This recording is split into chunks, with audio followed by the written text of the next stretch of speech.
Okay, in this quick review, we're doing more geometry definitions. The first definition we're going to do is array.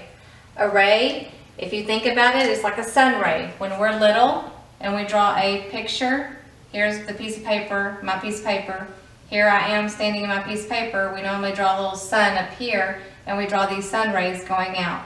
So a sun ray starts right here and goes infinitely towards the ground. Well, the same is true for array.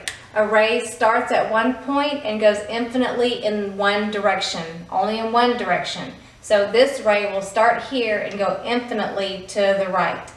And again, this is called an endpoint, and that's just a point on the ray. To label this ray, I would call it AB, and the symbol for array, there is only an arrowhead in one direction, and we normally draw the arrowhead going to the right. The one thing that's important about array is that when this letter right here has to be the end point of the ray.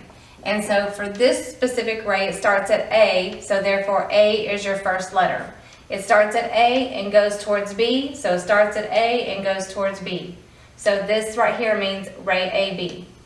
So the other thing that we're going to talk about is an angle. Okay, so for an angle are two rays joined together.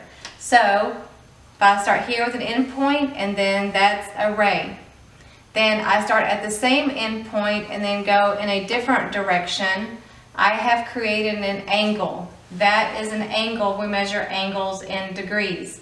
So let's say I want to call this right here is called my vertex. Where the two rays meet is called the vertex. Let's say I want to label that point A. Then I'm going to call this point B, and I'm going to call this point C. The way that we label angles is we have a little angle symbol, and then we call it CAB. Your vertex is always your middle letter. So it could be CAB. Or I could have called it with an angle symbol, BAC. Either one of these is the name for that drawing. The important thing is that your vertex is always the middle letter. With this information, I feel you should be able to answer any questions concerning ray and angles or any of the geometry information in this lesson, and this is why I'm not working any specific problems in this quick review.